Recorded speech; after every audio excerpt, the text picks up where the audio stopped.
হরে কৃষ্ণ, রাধে রাধে।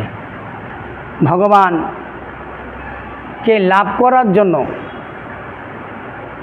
ভগবানকে পাওয়ার জন্য আমাদের কিছু কর্ম করতে হয়, কিছু সেবা কাজ করতে হয় এবং ভগবানকে পাওয়ার জন্য কঠোর পরিশ্রম করতে হয় এবং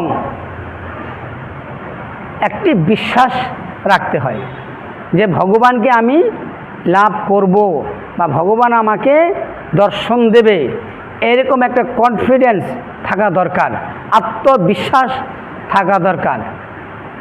যদি আত্মবিশ্বাস না থাকে তাহলে সে কোনো দিনও ভগবান দর্শন করতে পারবে না।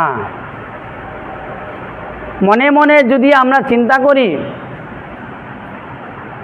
দিন রাত 24 ঘন্টা কৃষ্ণের সাধনা করি, ভজন সাধন করি, পূজা অর্চনাদি করি, কিন্তু ভগবান দর্শন হয় না, তো কেন হয় না?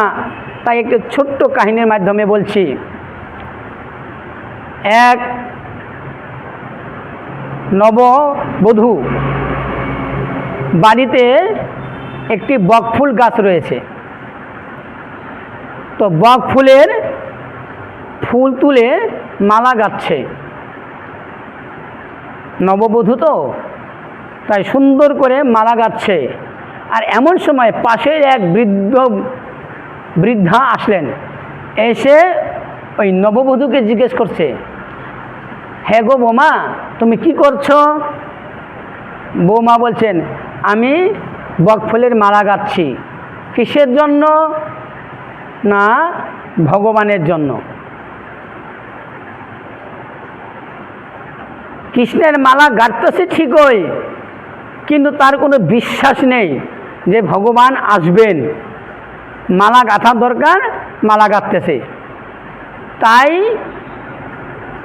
বৃদ্ধা জিজ্ঞেস করছে, তোমার কৃষ্ণ আসবে তো?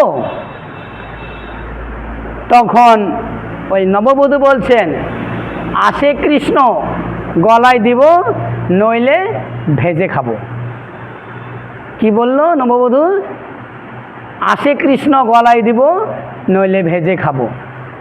অর্থাৎ ভগবান যদি আসেন তাহলে তো গলায় পরিয়ে দেব, আর যদি না আসে তাহলে ওই বকফুল মালা খুলে তেলে ভেজে খেয়ে নেব।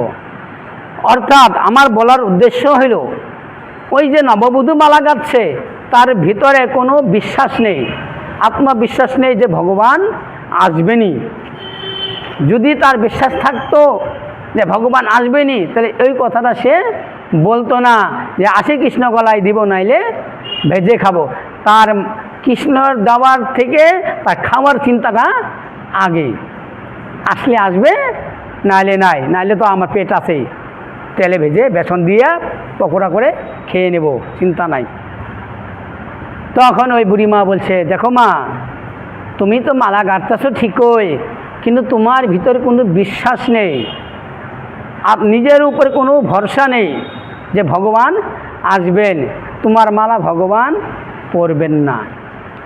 এই জন্য ভজন সাধন করার আগে বা ঠাকুর পূজা করার আগে নিজের উপরে একটা আত্মনির্ভরশীল হওয়া দরকার, আত্মবিশ্বাস থাকা দরকার যে ভগবান আসবেন, আমাকে দর্শন দেবেন। তাহলে ভগবান যেন কোনো প্রকারেণ দর্শন দেবেনি। এই জন্য এই নববধূর মতন আপনারা চিন্তা করবেন না, আপনি মালা গাঁথুন, কৃষ্ণ যদি আসে আসবে, নালে নাই, কিন্তু আসলে গলায় দেবো, নালে ভেজে খাবো, ওইরকম চিন্তা ভাবনা করবেন না। হরে কৃষ্ণ, রাধে রাধে।